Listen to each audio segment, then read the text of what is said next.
What's up, YouTubers? Johnny DIY here. Today we're going to be replacing this broken window pane. If you guys are new to my channel, do me a favor, click the subscribe and the notification bell so you can get all my new videos. Alright guys, let's get to this one. So the first thing we're going to want to do is remove the screen, and what you do is you just pull up on the screen and then push out. And sometimes there's little tabs on the side you can grab and onto, but it's easiest to do it from the inside.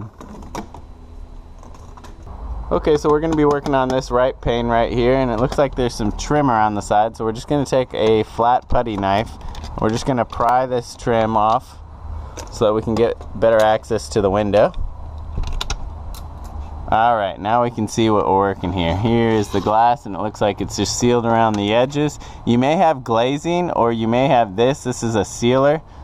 You want to pick up a heat gun. This is just a $10 heat gun from Harbor Freight. If you don't want to get a heat gun, you can get a blow dryer, or you're going to want to wait until it's a hot day and the window's in the sun and get it really heated up first. Okay, before we start taking out this broken glass, make sure you got some safety glasses and some good heavy duty work gloves on. I'll put some links down in the description to those for you guys.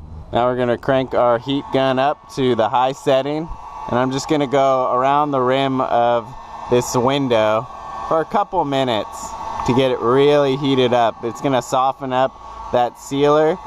Or if you have glazing, which is a harder sealer that goes all the way around the rim of the window, this is going to soften that up too. I'll mention, if you do have that glazing sealer around the rim, you can take your utility knife or a sharp putty knife and really dig into that glazing and get that loosened up. But the heat gun's going to also help that.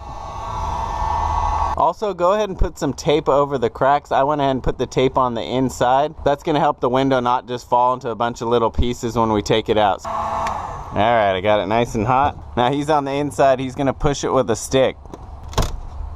Whew! Careful, go around the rim of the glass. Alright, we'll grab this piece real carefully. Best to put it in a cardboard box or at least a paper bag. There we go. Now it loosened up. Now I can lift the whole thing out. And now you're going to want to go to your local glass shop and get a new piece of glass cut. If you were able to get your glass out in one piece, you can just go ahead and measure that. The piece of glass broke off in a bunch of shards. We're going to go ahead and measure the opening on each side. You're going to want to get the glass cut 1/8 of an inch smaller on each measurement, length and width. That's going to allow the glass to expand if it needs to during the summer months, and it will also contract when it gets colder. You don't want it too tight or the window will end up busting in. And you can't squeeze it in. If the glass is cut too big, don't try and force it in or you're just going to break the glass. Go ahead and get it recut. Now we're going to use our heat gun, and we're just going to heat it up and use our putty knife, and we're going to scrape off all that old sealer. We're going to want to get as much of that off as we can. Now we're going to want to go ahead and spray the edge. I've got some rubbing alcohol. You could use some acetone.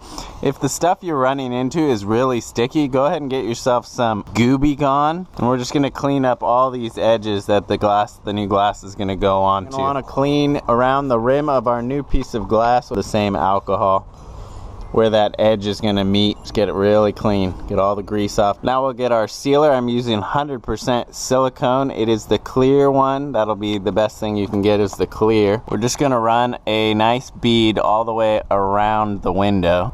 Doesn't have to be perfect now. We'll clean it up later. Now we're going to carefully lower the glass in. We'll put the bottom in first and then just raise it up. It's a tight fit, so we got to put it in from the side. There we go. And now we can shim it from the bottom because the glass is going to slide down. So we'll just use some pennies.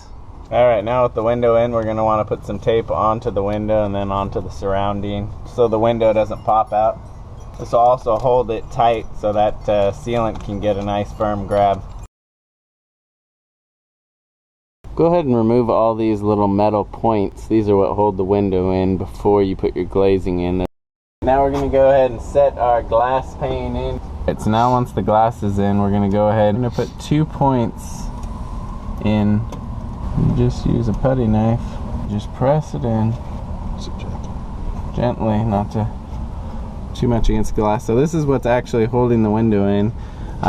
Before we put our putty in or our sealant. So we're going to put 1, 2, 3, 4, and so 8 altogether, 2 on each side. That's good. And traditionally, you can use window glazing putty. It comes in a tub, or you can actually get it in a caulking gun. But the most important thing when you're sealing it is we're just going to put it on here, then we're going to tool it so that it makes about a 45-degree angle away from the window. And what that's going to do is that's going to shed the water away from the windows, and that's what we want. So yeah, now you just come back with your putty knife and you drag it along the window. Make a nice 45-degree angle. Try and get it as smooth as you can. So we're just going to go ahead and leave this glass for a full day. I let that silicone set up for a good 24 hours. Now I can go ahead and remove the tape, my little coin shims. Now we can go around the edges with our flat razor blade and scrape off any excess silicone that leaked out. Snap those little trim pieces back in the sides. And finally we can give it a nice little cleaning with some glass cleaner. Alright guys, and that's it. That's how to replace a window pane. If you guys are new to my channel, please consider subscribing and clicking the notification bell so you can get my new videos. Thanks for watching Johnny DIY, guys. Keep on doing it yourself. Take care.